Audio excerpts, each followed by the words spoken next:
ప్రార్థన భక్తికి సంకేతం అని, భగవంతునితో మన అనుబంధాన్ని నెలకొల్పాము అన్న దానిని అది తెలుపుతుంది అంటారు బాబూజీ.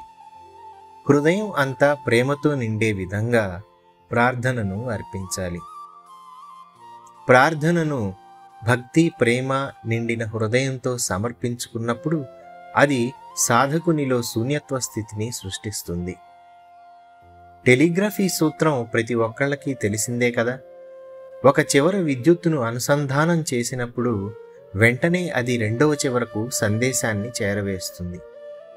భక్తుని సంగతి కూడా అలాంటిదే. సాధకుడు తన స్వీయ శక్తి ప్రవాహం ద్వారా మాస్టరుకు తన ఉనికిని తెలిసేలా చేస్తాడు. తద్వారా దివ్య కృపా ప్రవాహం అతని వైపు మరలించబడుతుంది. అది నిజమైన ప్రేమికుల ఆరాధనలా ఉండాలి అంటూ బాబూజీ ఒక కథను చెప్పారు.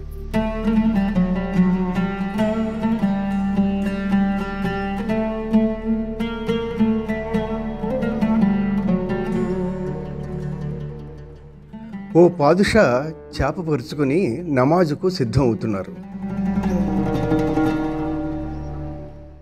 అదే సమయంలో ఒక యువతి తన ప్రేమికుడి కోసం ఆందోళనతో వెతుకుతోంది.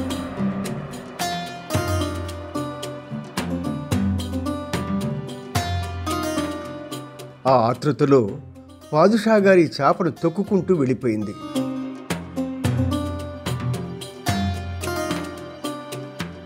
కాసేపటి తర్వాత పాదుషా గారి నమాజ్ పూర్తయింది. ఆ యువతి మాత్రం ఒంటి మీద స్పృహ లేకుండా ప్రేమికుడి కోసం వెతుకుతూ పాదుషా గారి చేప మించి మరోసారి చెరచరా వెళ్ళిపోయింది.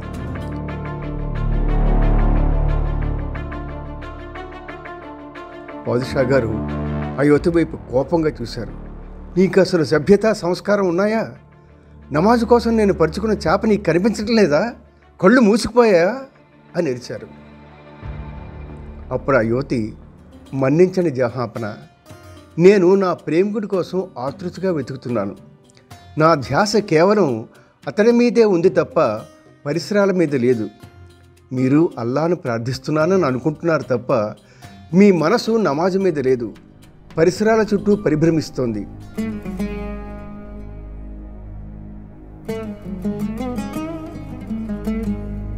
అలా చేయటం అంటే ఆరాధన పేరుతో ఆ దయామయుణ్ణి మోసం చేయటమే కదా.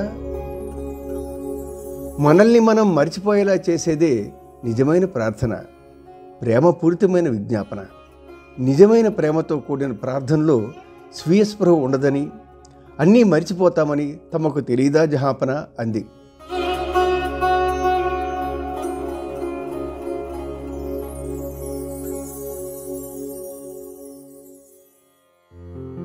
భక్తునికి తన ప్రభువు యొక్క దృష్టి తన వైపునే ఉండాలని, ఆయనకు తాను దగ్గరగా ఉండాలని తప్ప వేరొక చింత ఉండదు. దివ్యమైన మత్తుకై దాహార్తిగొన్న ఓ సాధకుడా, నీ హృదయాన్ని దానికోసం ఖాళీ చేయి. ఎందుకంటే ఖాళీ కప్పులోకే మధుపాత్ర వంగుతుంది సుమా అని ఒక కవి అన్నాడు. నిరంతర సాధన మనిషిని సర్వదా తాను ప్రార్థనలోనే ఉన్నట్లుగా అనుభూతి చెందే స్థితికి తీసుకొని పోతుంది.